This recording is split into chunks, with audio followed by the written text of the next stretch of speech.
নিজের কেবিনে বসে ল্যাপটপে কাজ করতে আসি। হঠাৎ আমার মোবাইলে একটা ফোন আসলো। নাম্বার দেখি আননোন নাম্বার। 2-3 বার বাজার পর ধরলাম। আসসালামু আলাইকুম, কে বলছেন? ওয়ালাইকুম আসসালাম। আপনি আমাকে চিনবেন না, আপনি মারিয়াকে চিনেন? আপনি কোন মারিয়ার কথা বলছেন? আমি তো একটা মারিয়াকে চিনি, যাকে আমি ভালোবাসি। আমি ওই মারিয়ার কথা বলছি। আপনি কতটুকু ভালোবাসেন মারিয়াকে?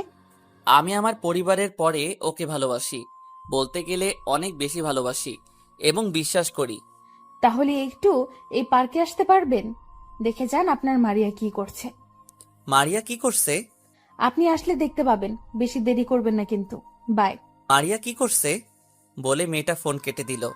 আমি মনে করছি মারিয়াকে কল দিব, কিন্তু পরে চিন্তা করলাম মেয়েটার কথা মতো আগে দেখে আসি। নিজের কেবিন থেকে বেরিয়ে বসের কেবিনে গিয়ে ছুটি নিয়ে অফিস থেকে বেরিয়ে একটা রিক্সা নিয়ে পার্কে চলে গেলাম। ভাড়া মিটিয়ে পার্কের ভিতরে গেলাম। তারপর চারপাশে তাকিয়ে দেখতে লাগলাম।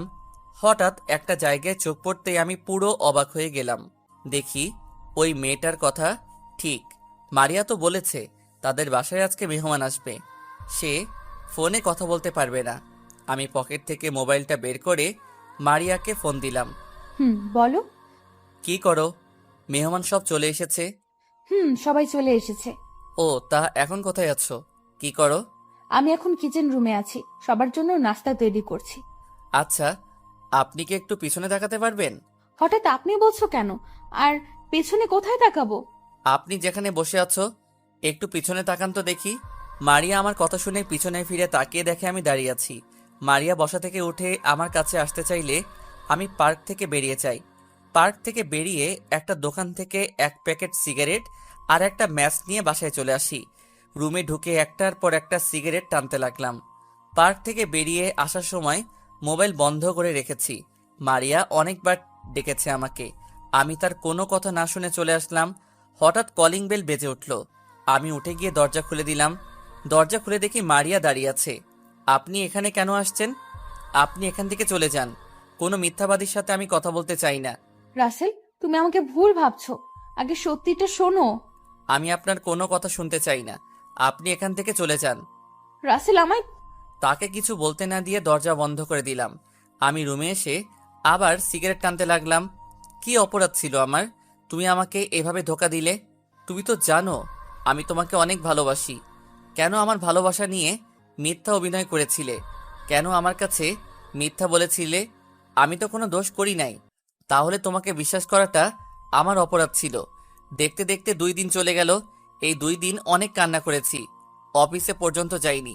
আমি একটা ডিসিশন নিলাম, আমি থাকবো না আর এখানে। আমি গ্রামের বাড়িতে চলে যাব। এই 2 দিনে মারিয়া আবার এসেছে। আমি তার কোনো কথা না শুনে তাড়িয়ে দিলাম। সকালে ফ্রেশ হয়ে বাইরে এসে একটা রিক্সা নিয়ে অফিসে চলে গেলাম। সোজা নিজের কেবিনে চলে গেলাম। রিজাইন লেটার টাইপ করে বসের কেবিনে চলে গেলাম। আসতে পারি স্যার? আরে রাসেল, আসো বসো। স্যার এই নিন রিজাইন লেটার। আমি আর অফিসে চাকরি করব না। আগে বলো তোমার কি হয়েছে? 2 দিন অফিসে কেন আসোনি? আর চাকরি ছাড়বে কেন? অফিসে কারোর সাথে কিছু হয়েছে? না স্যার, অফিসে কারোর সাথে কিছু হয়নি। আমি এমনি চাকরি ছেড়ে দিচ্ছি। রাসেল, আমি জানি তুমি অনেক ভালো ছেলে। অফিসে তুমি নিজের মতো কাজ করো। আমাকে প্লিজ সত্যি করে বলো কি হয়েছে। ঠিক আছে বলছি, আমি একটা মেয়েকে ভালোবাসি। মেয়েটাও আমাকে ভালোবাসে। তার সাথে আমার 1 বছরের সম্পর্ক। তার সাথে ফেসবুকে পরিচয় হয়। কথা বলতে বলতে দুজন দুজনকে ভালোবেসে ফেলি। 6 মাস আগে দুইজনই দেখা করি। তারপর থেকে তার সাথে আরো ভালো সম্পর্ক হয়ে যায়। এভাবে চলছিল আমাদের ভালোবাসা। কিন্তু হঠাৎ 2 দিন আগে আমার মোবাইলে একটা কল আসে। তারপর সব খুলে বললাম।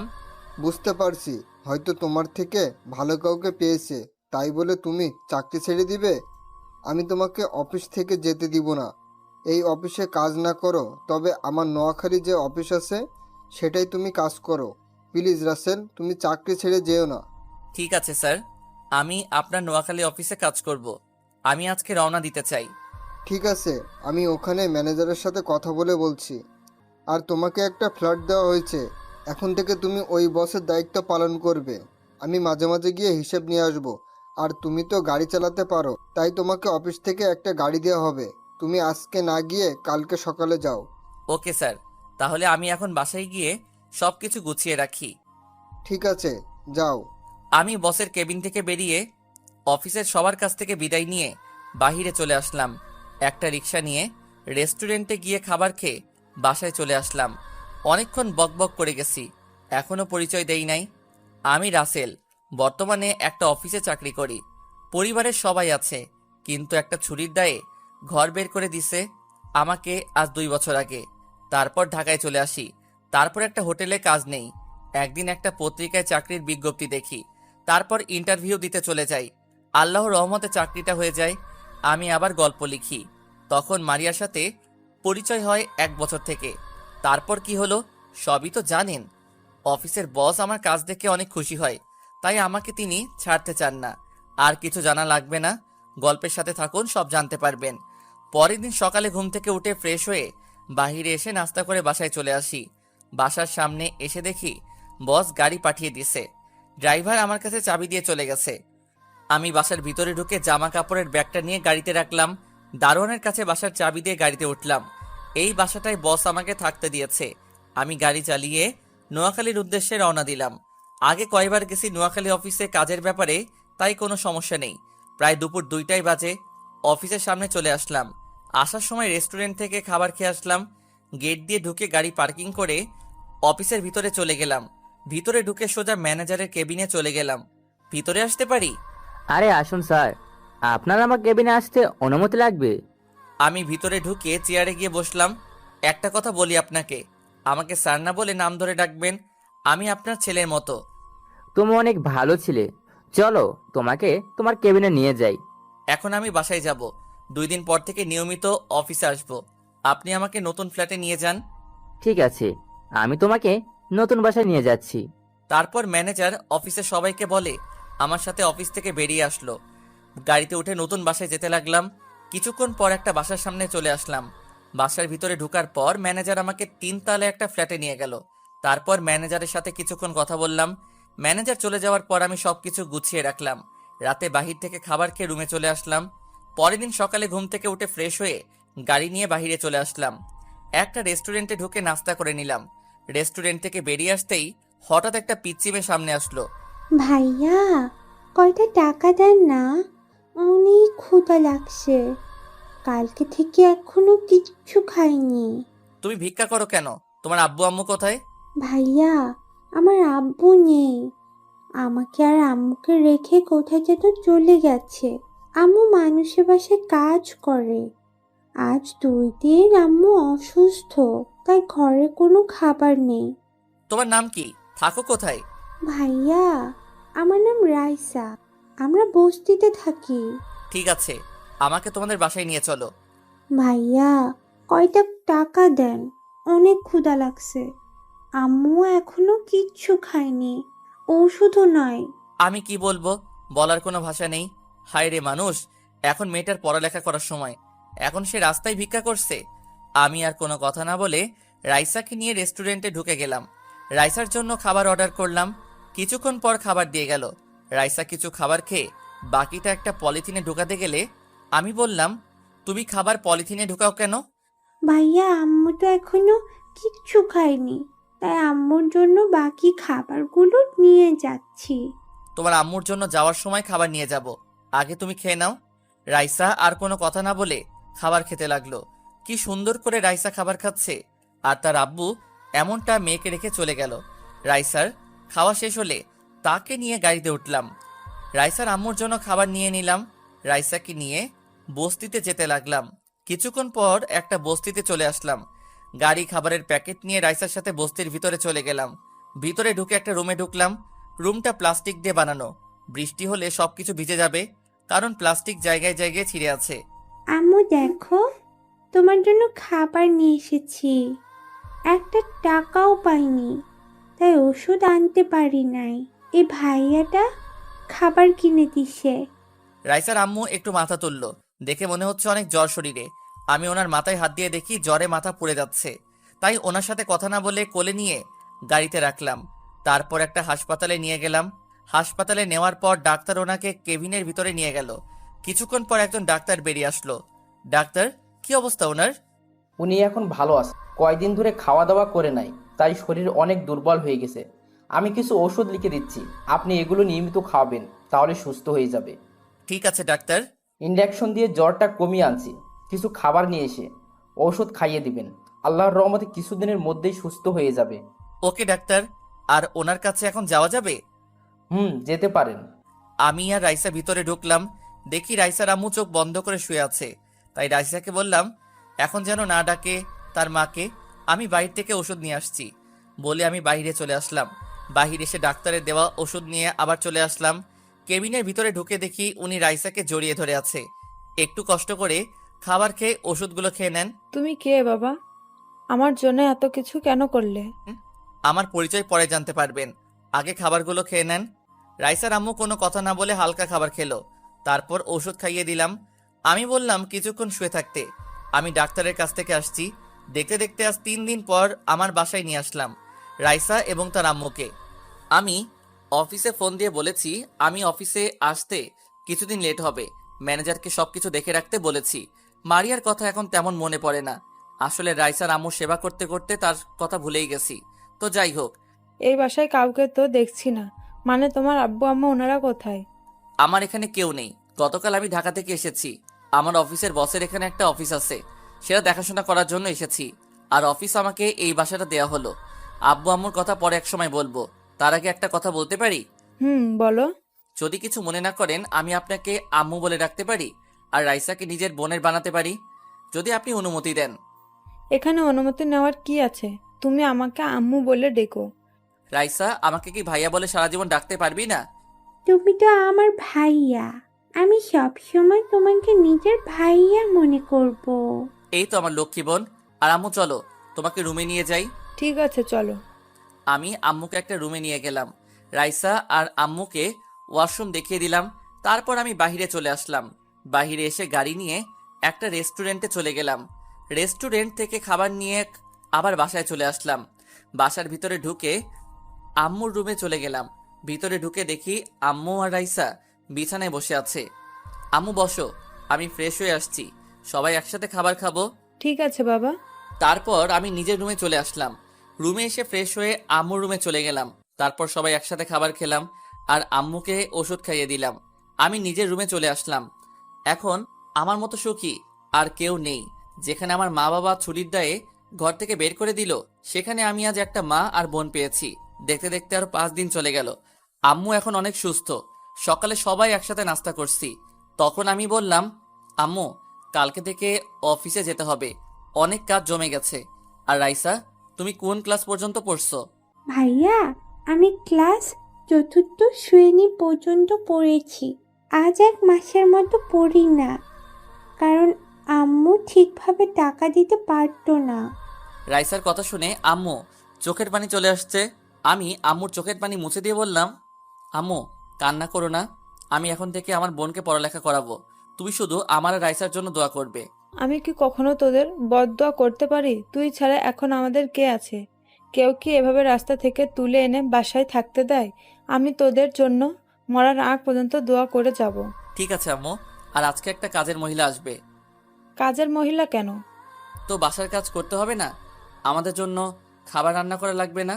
আমি যতদিন বেঁচে আছি ততদিন কোনো কাজের লোকের দরকার নেই। আমি এখন থেকে বাসা দেখে রাখবো, তুই শুধু বাজার করে নিয়ে আসিস। ভাইয়া, এত কিছু কি এনেছিস? কিছু আমার কাছে দে, তোর অনেক কষ্ট হচ্ছে। আমার কোনো কষ্ট হচ্ছে না, আমি পারবো নিতে। ঠিক আছে, এই ছোট ব্যাগ দুটো আমার কাছে দে। আমি আর কিছু বললাম না। রাইসার হাতে 2টা ব্যাগ দিয়ে ভিতরে ঢুকলাম। আম্মু রুম থেকে বেরিয়ে আসলো। তোমার জন্য কয়টা শাড়ি এনেছি, দেখো তো তোমার পছন্দ হয়েছে নাকি, না হলে সমস্যা নেই, দোকানদার বলল ফিরিয়ে নিবে। আরে আমার অনেক পছন্দ হয়েছে। তুই এত শাড়ি আনতে গেলি কেন? কত টাকা খরচ হয়েছে? আরে আম্মু, টাকার কথা তোমাকে ভাবতে হবে না, তোমাদের নিয়ে সারা বছর খেলেও আমার টাকা শেষ হবে না। আর এই নাও, ফলগুলো ফ্রিজে রেখে দাও, তুমি আর রাইসা এগুলো খাবে। আম্মু আর কোনো কথা না বলে ফলগুলো আর কাপড় নিয়ে রুমে চলে গেল। কিছুক্ষণ পর আমার কাছ থেকে বাজারগুলো নিয়ে গেল। হঠাৎ রাইসার দিকে তাকিয়ে দেখি মুখ বেজার করে বসে আছে। কি রে রাইসা, তুই মুখটা এমন করে আছিস কেন? ভাইয়া, আমার জন্য কিছু আনো নাই? কে বলেছে আমার পাগলি বোনটার জন্য কিছু আনি নাই? তোর জন্য আইসক্রিম আর চকলেট নিয়ে এসেছি, আর 5টা জামা নিয়ে এসেছি। এই দেখ। আসলে এতক্ষণ কাজা বাজারের কারণে রাইসা তার জিনিসগুলো দেখতে পাইনি। দেখতে দেখতে আজকের দিনটা কোনো রকম কেটে গেছে। ও আপনাদের তো বলতে ভুলে গেছি, আমি এখন নতুন সিম চালাই। আগের সিমটা ভেঙে ফেলেছি। আম্মু আর রাইসাকে পেয়ে মারিয়ার কথা ভুলে গেছি। সকালে রাইসা আমার রুমে এসে ডাকতে লাগলো। আমি ঘুম থেকে উঠে রাইসাকে বললাম, রাইসা তুই রেডি হয়ে নিস, তোকে আজকে স্কুলে ভর্তি করিয়ে দিয়ে তারপর আমি অফিসে যাব। ঠিক আছে ভাইয়া। রাইসা আমার রুম থেকে চলে গেল। আমি বিছানায় বসে না থেকে ওয়াশরুমে ঢুকে ফ্রেশ হয়ে অফিসের জন্য রেডি হয়ে নিচে চলে আসলাম। নিচে এসে নাস্তার টেবিলে গিয়ে বসলাম। কিছুক্ষণ পর রাইসা বেরিয়ে আসলো। আমার বোনটা আজকে আমার দেওয়া জামা থেকে একটা নতুন জামা পরেছে। রাইসাকে দেখতে একদম কিউট লাগছে। আম্মু এসে নাস্তা দিল। তারপর সবাই একসাথে নাস্তা করে আম্মুর কাছে বলে বাইরে এসে গাড়ি নিয়ে একটা স্কুলে চলে গেলাম। রাইসাকে ভর্তি করিয়ে আমার সাথে অফিসে নিয়ে গেলাম। অফিসে ঢোকার সাথে সাথে সবাই দাঁড়িয়ে গেল। আমি সবাইকে বসতে বলে নিজের কেবিনে চলে আসলাম। রাইসাকে বললাম সোফায় গিয়ে বসতে। আমার চেয়ারে বসে ম্যানেজার আঙ্কেলকে ফোন দিলাম। ফোন দিয়ে বললাম আমার কেবিনে আসার জন্য। তারপর পিয়নকে ফোন দিয়ে বললাম 3টা কপি দিয়ে যেতে। কিছুক্ষণ ম্যানেজার আঙ্কেল আসলো। ভিতরে আসতে পারি? আরে আঙ্কেল আসুন, আমার কেবিনে আসতে অনুমতি লাগবে না, বসুন। চলো, তোমাকে সবার সাথে পরিচয় করিয়ে দিই। আরেকটু পরে যাব। পিয়ন চাচাকে বললাম কফি দিয়ে যেতে। কফি খেয়ে তারপর সবার সাথে পরিচয় হব। ঠিক আছে। আর ওকে তো চিনলাম না, ওকে? ও হচ্ছে আমার কিউট বোন, নাম রাইসা। রাইসা আর তার আম্মুর জন্য এই কয়দিন অফিস আসে নাই। তারপর সব খুলে বললাম। অনেক ভালো করছো। কয়জনে এমন কাজ করে? আল্লাহ তোমাকে সারা জীবন বাঁচিয়ে রাখুক। কথার ফাঁকে পিয়ন চাচা এসে কফি দিয়ে গেল। আমি ম্যানেজার আর রাইসা কফি খাচ্ছি। কফি খাওয়া শেষে রাইসাকে বললাম, রাইসা তুমি বসো, ভাইয়া অফিসের সবার সাথে পরিচয় হয়ে আসি। ঠিক আছে ভাইয়া। রাইসাকে আমার মোবাইলটা দিয়ে আসলাম। রাইসা বসে মোবাইলে গেমস খেলতে আছে। আমি ম্যানেজার আঙ্কেলকে নিয়ে সবার সাথে পরিচয় হলাম আর তারপর নিজের কেবিনে চলে আসলাম। দেখতে দেখতে আজ 1টা বছর চলে গেল। রাইসা আর আম্মুকে নিয়ে অনেক সুন্দরভাবে জীবনযাপন করতে লাগলাম। রাইসা এখন ক্লাস 5-এ উঠেছে। রাইসার আল্লাহর রহমতে মেধাশক্তি অনেক ভালো। অফিসে বসে কাজ করতে আসি, হঠাৎ বস ফোন দিল। আসসালামু আলাইকুম স্যার, কেমন আছেন? ওয়ালাইকুম আসসালাম, ভালো আছি। তুমি কেমন আছো? আর অফিস কেমন চলছে? আলহামদুলিল্লাহ স্যার, আমিও ভালো আছি। তোমাকে যে কারণে ফোন দেওয়া, রহমান গ্রুপ থেকে কালকে তোমার ওখানে একটা প্রজেক্টের ব্যাপারে কথা বলতে যাবে। আমার সাথে কথা বলতে চেয়েছে, কিন্তু আমার জরুরি কাজ আছে, তাই তোমার কাছে পাঠিয়ে দিলাম। আর কি প্রজেক্ট নিয়ে কাজ করবে? আমি তোমাকে ইমেল করে সব পাঠিয়ে দিব। ঠিক আছে স্যার, আপনি সবকিছু পাঠিয়ে দেন। আর এই প্রজেক্টটা পেলে আমাদের কোম্পানি আরও উপরে উঠে যাবে। তুমি নিজের মতো করে সাজিয়ে নিবে। Okay sir. আরও কিছুক্ষণ কথা বলে ফোনটা কেটে দিলাম। তারপর কাজে মন দিলাম। কিছুক্ষণ পর দেখি বসে ইমেইল করে সব পাঠিয়ে দিছে। আমি সবকিছু গুছিয়ে রাখলাম। পরের দিন অফিসে বসে কাজ করতে আসি। রাতে সবকিছু রেডি করে আনছি, প্রজেক্টের কাগজপত্র। হঠাৎ বাহির থেকে মেইলি কণ্ঠ একজন বলল, ভেতরে আসতে পারি? আসুন। আমি রহমান গ্রুপ থেকে এসেছি। রহমান আমার বাবার নাম। আব্বু একটু অসুস্থ, তাই বাবার অফিস আমি দেখাশোনা করি। আমি যেই না মেয়েটার দিকে তাকালাম, তখনই আমি পুরো অবাক হয়ে গেলাম। ঠিকই ধরেছেন, মারিয়া। কিন্তু ও এখানে কেন? তাহলে মারিয়ার সাথে প্রজেক্টের ব্যাপারে কাজ করতে হবে। মারিয়া আমাকে দেখে বলল, রাসেল, তুমি তুমি এতদিন কোথায় ছিলে? আমি তোমাকে পুরো ঢাকা শহর খুঁজেছি, কিন্তু কোথাও পাইনি। তোমার বাসায় অনেকবার গিয়েছি, কিন্তু তোমার দেখা পেলাম না। কেন আমাকে খুঁজছেন? আপনি তো আমাকে ধোকা দিয়েছেন, আমার সাথে প্রেমের অভিনয় করেছেন, আমার সাথে মিথ্যা কথা বলে অন্য বয়ফ্রেন্ডের সাথে ঘুরতে বের হয়েছেন। আপনার জন্য তো ভালো হয়েছে আমি আপনার কাছে না থেকে দূরে সরে এসেছি। রাসেল, তুমি আমাকে ভুল ভাবছো। ওই ছেলের সাথে ওসব বিষয়ে কথা না বললে খুশি হব। আপনি কাজের কথা বলেন। মারিয়া আর কোনো কথা না বলে প্রজেক্টের ব্যাপারে কথা বলতে লাগলো, কিন্তু তার চোখ দিয়ে অশ্রু ঝরে পড়ছে। চোখ সরিয়ে প্রজেক্টের ব্যাপারে সবকিছু বুঝিয়ে বললাম। তারপর মারিয়া আমাদের প্রজেক্টটা দিল। আরও কিছু কথা বলতে চেয়েছে, তখন আমি বললাম, প্লিজ আপনি কাজের ব্যাপারে কথা বলতে পারেন, আর আমি অন্য কোনো কথা শুনতে চাই না। ঠিক আছে, বলবো। শুধু একটা কথা বলে যাই, আমি তোমাকে অনেক ভালোবাসি। যখন সত্যিটা জানতে পারবে তখন আমার কাছে ফিরে এলে আমি তোমাকে আর মেনে নেব না। তোমার জন্য 1 বছর অনেক কষ্ট পেয়েছি, কিন্তু তোমার কথা শোনার পর এখন আমি তোমাকে ঘৃণা করি। বলে মারিয়া কেবিন থেকে বেরিয়ে গেল। এখন আমি ভাবতে লাগলাম তাহলে আমি মারিয়াকে ভুল বুঝেছি, কিন্তু আমি তো দেখলাম সে অন্য ছেলের সাথে বসে হেসে হেসে কথা বলছে। আমি আর কিছু না ভেবে কাজে মন দিলাম। শালার এখন কাজে মন বসছে না। হঠাৎ মোবাইলটা বেজে উঠল, তাকিয়ে দেখি বসে ফোন দিছে। আসসালামু আলাইকুম স্যার, কেমন আছেন? আলহামদুলিল্লাহ ভালো আছি, তুমি কেমন আছো? জি আমিও ভালো আছি। তা রহমান সাহেবের মেয়ে তোমার কাছে গেছে? জি স্যার এসেছে। আল্লাহর রহমতে আমরা প্রজেক্টটা পেয়ে গেছি। 7 দিনের ভিতরে ইনশাআল্লাহ প্রজেক্টের কাজ শেষ করব। আমি জানি তুমি পারবে। ঠিক আছে, তাহলে কাজে লেগে পড়ো, কোনো সমস্যা হলে আমাকে বলবে। ঠিক আছে স্যার। ফোন কেটে দিয়ে কাজে মন দিলাম। বিকেলে অফিস থেকে বেরিয়ে এসে গাড়ি নিয়ে বাসায় যেতে লাগলাম। হঠাৎ একটা ছেলেকে গাড়ি দাঁড় করালাম। এই ছেলে আর কেউ নয়, মারিয়ার সাথে যে ছেলেটা ছিল ওই ছেলেটা। আমি গাড়ি এক সাইডে পার্কিং করে ছেলেটাকে ডাক দিলাম। ছেলেটা আমার সামনে আসার পর বলল, আপনাকে কোথায় যেন দেখেছি, কিন্তু মনে পড়ছে না। তুমি আমাকে পার্কে দেখেছো আজ 1 বছর আগে, যখন তুমি মারিয়ার সাথে পার্কে ছিলে। ও, তার মানে আপনি রাসেল। মারিয়ার মুখে অনেকবার আপনার কথা শুনেছি, কিন্তু কখনো দেখিনি। কেন? আমার ছবি তো মারিয়ার মোবাইলে ছিল। মারিয়া তো ওই দিক আপনাকে অনেকবার ডেকেছে, কিন্তু আপনি তার কোনো কথা না শুনে চলে গেলেন। তখন মারিয়া রাগ করে মোবাইল আছাড় মেরে ভেঙে ফেলে। ও, তা তোমাদের ভালোবাসা কেমন চলছে? মারিয়া তোমাকে অনেক ভালোবাসে তাই না? কিন্তু আমাকেও মেরেছে, কিন্তু সেটা আমার সাথে অভিনয় করবে সেটা কখনোই ভাবতে পারি নাই। আমি মারিয়াকে ভালোবাসি না, মারিয়া আমার মামাতো বোন। ওই দিন আমরা তাদের বাসায় আসি, বাসায় একা একা ভালো লাগছে না, তাই মারিয়াকে বলি বাইরে থেকে ঘুরে আসি। মারিয়া আসতে চাইছিল না, কিন্তু আমার জোরাজুরিতে পরে আসলো। কিন্তু আপনি মারিয়াকে ভুল ভাবছেন। মারিয়া এখনো আপনাকে ভালোবাসে, আপনার পথ চেয়ে এখনো কাউকে বিয়ে করে নাই। কি বলছো তুমি? তাহলে আমি মারিয়াকে এতদিন ভুল বুঝে আসছি। তাহলে আমাকে একটা দিন ফোন দিয়ে বলতো, বললেই তো আর এত কিছু হতো না। এরকম একটা ভুলের কারণে 1 বছর তার থেকে দূরে ছিলাম। ও কি এখন আমাকে মেনে নিবে?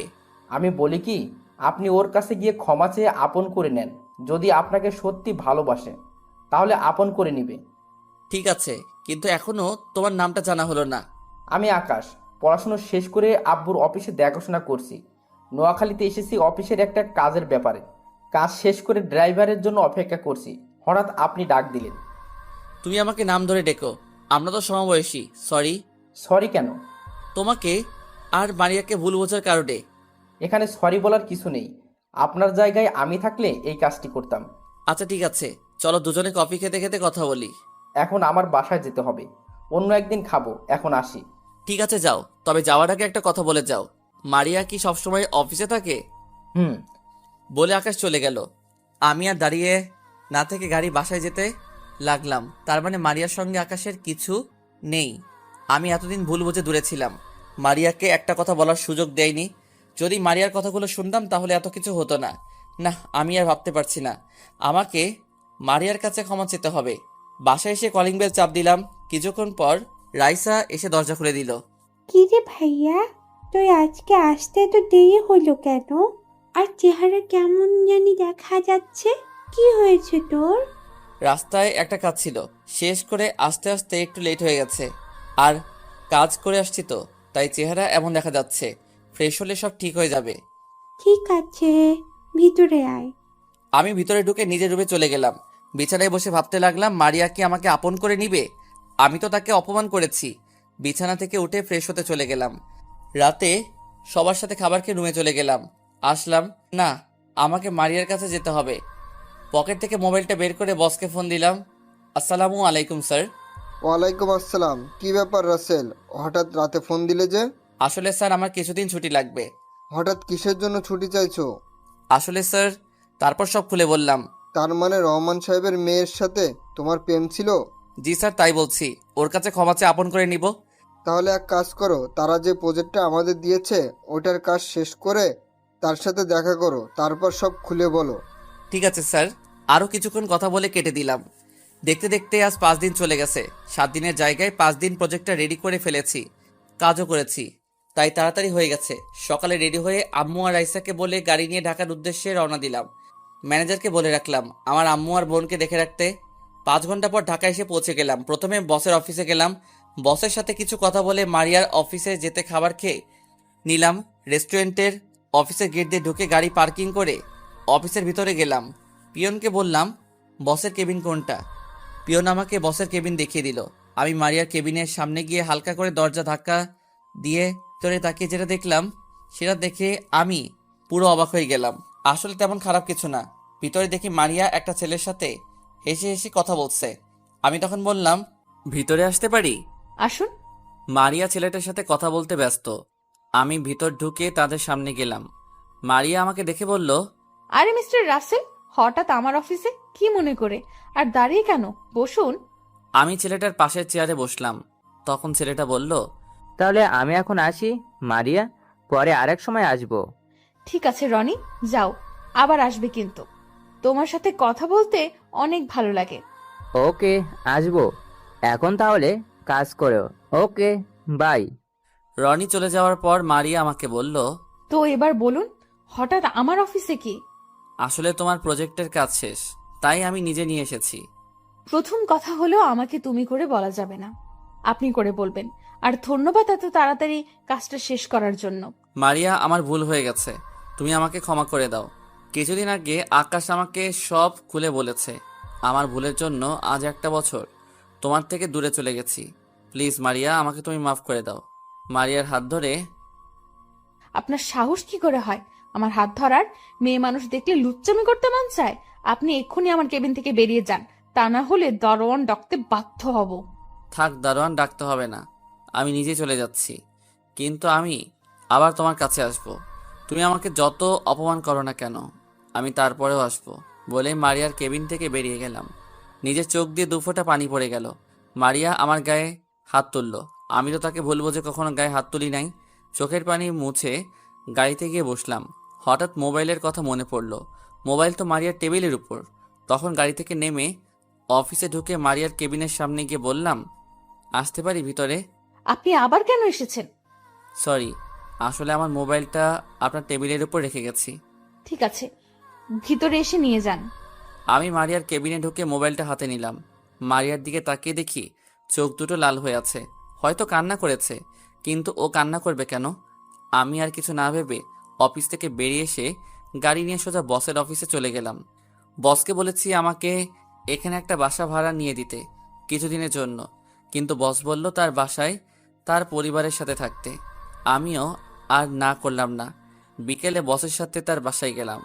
আসলে এই প্রথম বসের বাসায় এসেছি। আমি মার্কেট থেকে কিছু ফল মিষ্টি নিয়ে নিলাম। বস কলিং বেল চাপ দিল।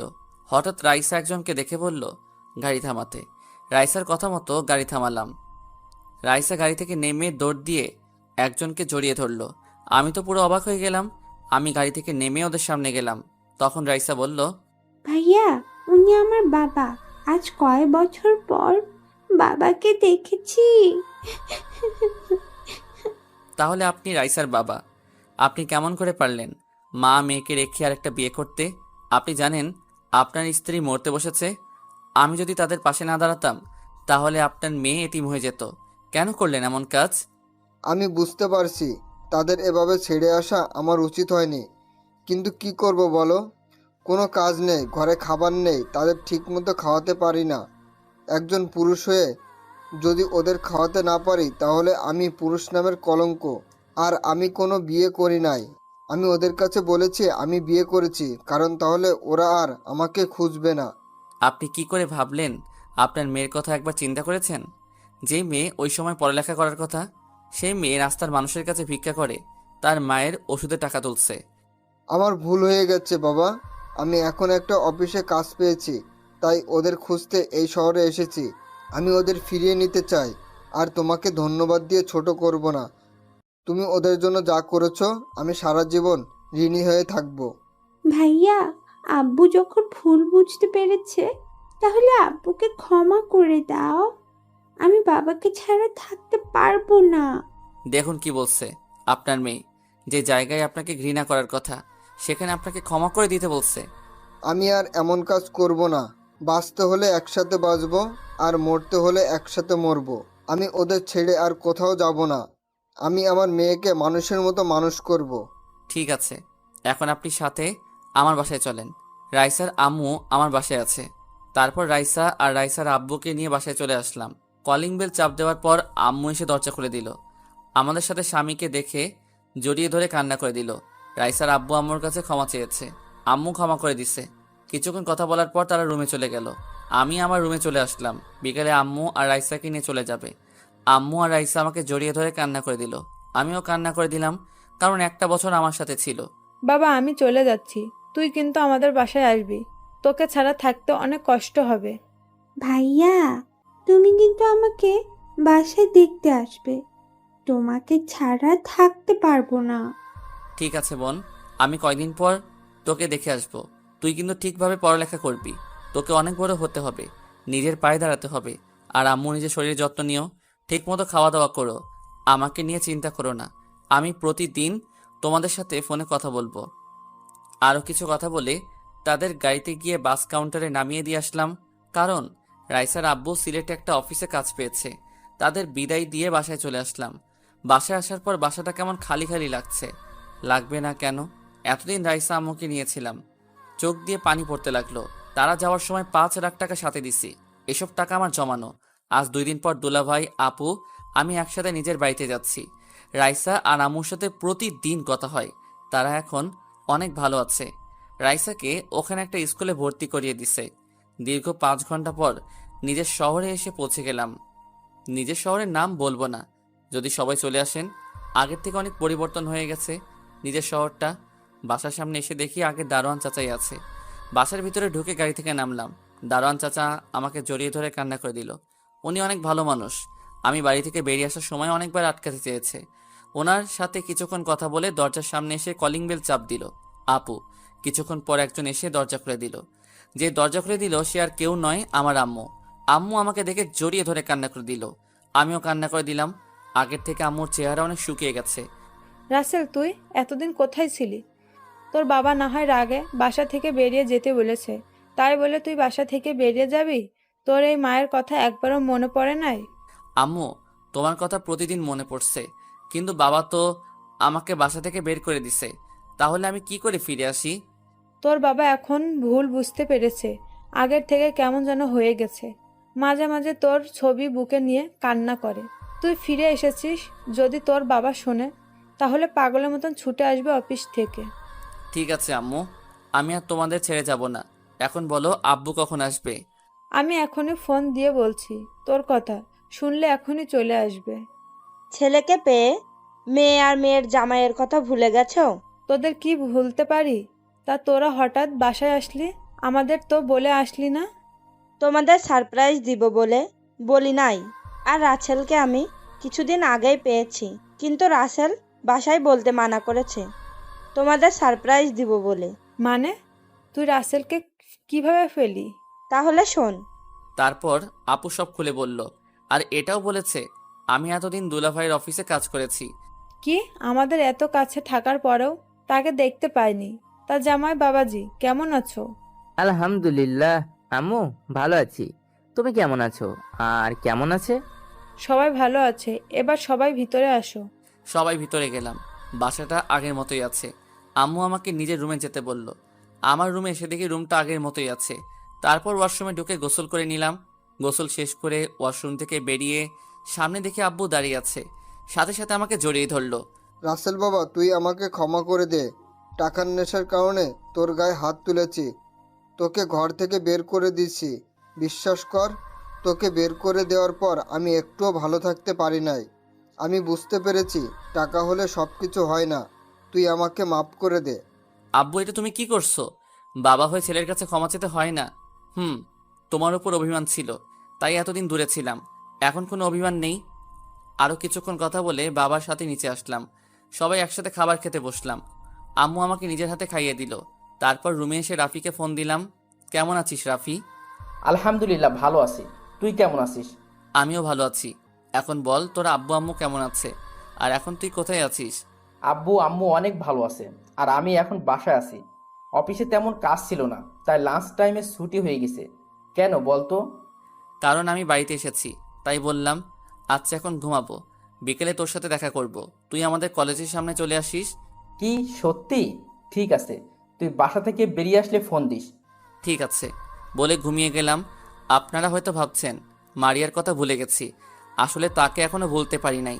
ভুলার চেষ্টা করেছি কিন্তু ভুলতে পারছি না।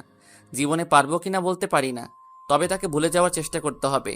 ওর মতো মেয়েকে কখনো ভালোবাসা যায় না। বিকেলে ঘুম থেকে উঠে ফ্রেশ হয়ে নিচে আসলাম। নিচে এসে দেখে আব্বু আম্মু আপুদুল্লাহ ভাই সবাই সোফায় বসে কফি খাচ্ছে আর গল্প করছে। তাদের বোঝা যাচ্ছে অনেক খুশি। খুশি হওয়ার কারণ আমি 3 বছর পর ছেলে ফিরে এসেছে। আমি সোজা গিয়ে আম্মুর পাশে বসলাম। কিরে বাবা, তোর ঘুম ভেঙেছে? তুই জার্নি করে আসছিস, তাই তোকে ডাকি নাই। আম্মু ভেঙেছে। আমি এখন একটু বাইরে যাব। এখন কোথায় যাবি? আর গাড়ি নিয়ে যাবি নাকি তোর বাইক নিয়ে যাবি? আব্বু গাড়ি নিব না, বাইক নিয়ে যাব। আর আমি রাফির সাথে দেখা করতে যাচ্ছি। ঠিক আছে যা, আর সাবধানে যাস। ওকে আম্মু। বাসা থেকে বেরিয়ে বাইক নিয়ে কলেজের সামনে যেতে লাগলাম। বাইকটা পরিষ্কার ছিল, মনে হয় দারোয়ান চাচা পরিষ্কার করে রাখে। কিছুক্ষণ পর কলেজের সামনে চলে আসলাম। আসার সময় রাফিকে ফোন দিয়ে এসেছি। কিছুক্ষণ পর দেখি রাফি বাইক নিয়ে আমার সামনে আসলো। বাইক আগেরটা অনেক পুরনো হয়ে গেছে। রাফি বাইক থেকে নেমে আমাকে জড়িয়ে ধরলো। কেমন আছিস? আর হঠাৎ করে আসলি? আমাকে তো একটা বার বললি না। তোকে না, বাসার কাউকে বলি নাই। সবাইকে সারপ্রাইজ দিব বলে বলি নাই।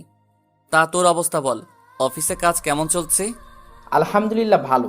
তারপর আরও কিছুক্ষণ কথা বলে দুজনে বাইকটা শোরুমের রুমে চলে আসলাম। রাফি আমাকে জিজ্ঞেস করছে এখানে কেন এসেছি। আমি তাকে কিছু বলি নাই। তারপর শোরুমে ঢুকে একটা দামি বাইক কিনলাম। বাইকের নাম বলতে পারবো না, কারণ জীবনে কখনো বাইক চালাই নাই, তাই নামও জানি না। বাইকটা কিনে বাহিরে আসার পর রাফিকে বললাম, এই নে বাইকের চাবি, এটা তোর জন্য কিনেছি। আমি বাইক দিয়ে কি করব? আমার তো বাইক আছে। সেটা তো জানি, দেখছি অনেক পুরনো হয়ে গেছে। এখন থেকে নতুন বাইক চালাবি। তুই সারা জীবন আমাকে দিয়ে যাবি? তোকে কখনো কিছু দিতে পারি নাই। ধুর পাগল, বন্ধু বন্ধুকে দিছে, এখানে কান্না করার কি আছে? আমি যতদিন বেঁচে আছি ততদিন তোর পাশে আছি। আরও কিছুক্ষণ আড্ডা দিয়ে বাসায় চলে আসলাম। কলিং বেল চাপ দেওয়ার পর যে দরজা খুলে দিল, আমি তো তাকে দেখে পুরো অবাক হয়ে গেলাম। আপনারা কি ভাবছেন মারিয়া? আরে না, আমার শত্রু জীবন, মানে আমার বন্ধু। কিন্তু ও হঠাৎ আমাদের বাসায় কেন? কিরে, কেমন আছিস? এখনো আমার উপর রাগ করে আছিস? আমি এখন আগের মতো নেই রে। আমি এখন ভালো হয়ে গেছি। প্লিজ তুই আমাকে ক্ষমা করে দে। তোর আব্বু আমাকে ফোন দিয়ে বলেছে তুই ফিরে এসেছিস, তাই তোকে দেখতে আসলাম। আমি তোকে ক্ষমা করে দিছি। আগে অভিমান ছিল, এখন নেই। আর তোর কারণে আব্বু আম্মু সত্যটা জানতে পেরেছে, তাই তোকে মাফ করে দিছি। তাই এতদিন কোথায় ছিলি? তোর কোনো খোঁজ খবর নেই? তাহলে শোন। তারপর সব খুলে বললাম। ও, তা এখন কি করবি? আগে কিছুদিন তোদের সময় দিব, তারপর আব্বুকে রেস্ট দিয়ে আমি অফিস দেখাশোনা করব। তাহলে তো ভালোই। আর তুই জানিস আমি তোদের অফিসে চাকরি করি। তাহলে তো ভালোই হবে। আরও কিছুক্ষণ কথা বলে ভিতরে গেলাম।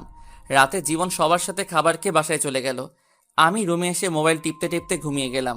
এভাবে দেখতে দেখতে 2 মাস চলে গেল। এখন আমি নিজেদের অফিস দেখাশোনা করি। মারিয়ার কথা এখন আর মনে পড়ে না। হয়তো এতদিনে আকাশকে বিয়ে করে সংসার করছে। সারাদিন অফিসে কাজের মধ্যে বিজি থাকি, তাই আর মারিয়ার কথা মনে পড়ে না। আর প্রতিদিন রাইসা আর আম্মুর সাথে ফোনে কথা বলি।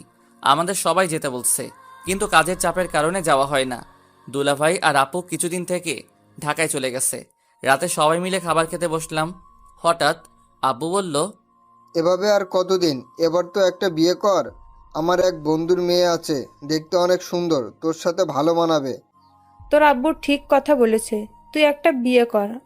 আমাদের কি দাদা দাদির হওয়ার শখ নেই? তুই মানা করিস না। ঠিক আছে, তোমরা কথা বলে বিয়ের দিন তারিখ ঠিক করো। তাহলে তুই একবার মেয়েটাকে দেখে আয়, তোর পছন্দ হলে সব কিছু ঠিক করব। আমার পছন্দের দরকার নেই আব্বু, তোমাদের পছন্দ হলে চলবে। তুমি কথা বলে দিন তারিখ ঠিক করো। ঠিক আছে, আমি তাহলে বন্ধুর সাথে কথা বলি। তারও ইচ্ছে তার মেয়ের সাথে আমার ছেলের বিয়ে দিবে। আমি আর কোনো কথা না বলে খাবার খেয়ে রুমে চলে আসলাম। মোবাইল টিপতে টিপতে ঘুমিয়ে পড়লাম। সকালে ঘুম থেকে উঠে ফ্রেশ হয়ে নাস্তা করে গাড়ি নিয়ে অফিসে চলে গেলাম। অফিসের ভিতরে ঢোকার সাথে সাথে সবাই দাঁড়িয়ে সালাম দিল। আমি তাদের বসতে বলে নিজের কেবিনে চলে গেলাম। নিজের কেবিনে এসে জীবনকে ফোন দিলাম। কিছুক্ষণ পর জীবন আমার কেবিনে আসলো। হুম, বল, কেন ডেকেছিস? তোর কি হাতে কাজ বেশি আছে? না, তেমন কোনো কাজ নেই, কেন বলো তো? তাহলে চল একটু বাহির থেকে ঘুরে আসি, আজকে অফিসে ভালো লাগছে না। ঠিক আছে, তুই বস, আমি সবাইকে বলে আসছি। জীবন কেবিন থেকে বেরিয়ে গেল। আপনাদের তো বলতে ভুলে গেছি, জীবন আমাদের অফিসে ম্যানেজারের দায়িত্ব পালন করে। ও এখন নিজের মতো করে কাজ করে। আব্বু অফিসে না আসলে জীবন সুন্দরভাবে চালিয়ে নিত। তো যাই হোক, কিছুক্ষণ পর জীবন আসলো কেবিনে। তারপর ওকে নিয়ে অফিস থেকে বেরিয়ে আসলাম। কিছুক্ষণ বাইরে ঘোরাঘুরি করে অফিসে চলে আসলাম। এখন মনটা ভালো হয়ে গেছে, কাজে মন দিলাম। বিকেলে অফিস শেষ করে বাসায় চলে আসলাম। কলিং বেল চাপ দেওয়ার পর আম্মু এসে দরজা খুলে দিল। আম্মুর সাথে কিছুক্ষণ কথা বলে রুমে চলে আসলাম।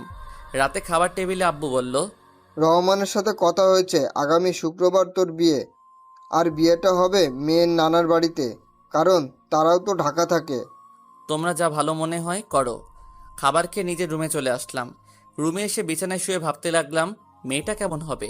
দেখতে কি সুন্দর নাকি কালো? ব্যবহার কেমন? আব্বু তো বলল অনেক ভালো। দূর, কালো হলে সমস্যা নেই, আমার আব্বু আম্মুর খেয়াল রাখলেই চলবে। একমাত্র তাদের জন্য বিয়েটা করছি। দেখতে দেখতে সে দিনটা চলে আসলো, মানে আজকে আমার বিয়ে হয়েছে। কিছুক্ষণ আগে বউ নিয়ে বাসায় এসেছি।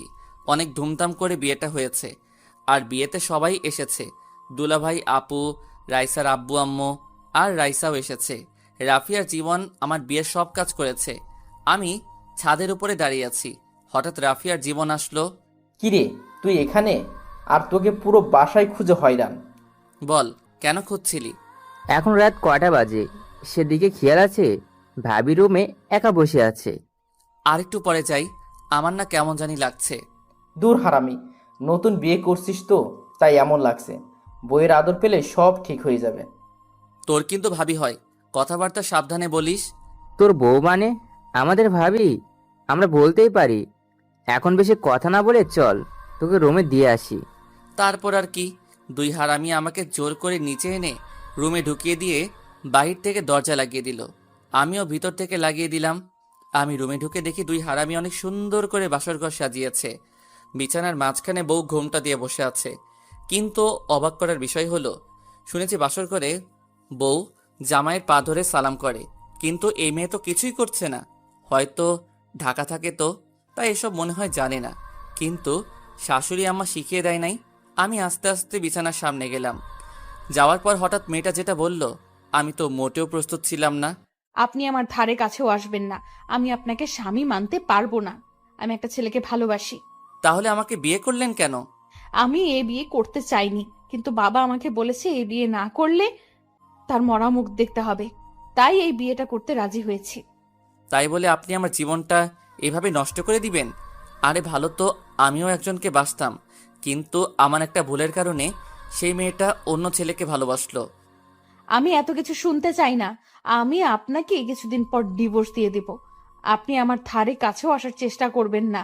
ঠিক আছে, শুধু একটা কথা বলবো, যতদিন আপনি এই বাড়িতে থাকবেন ততদিন আব্বু আম্মুর সাথে ভালো ব্যবহার করবেন।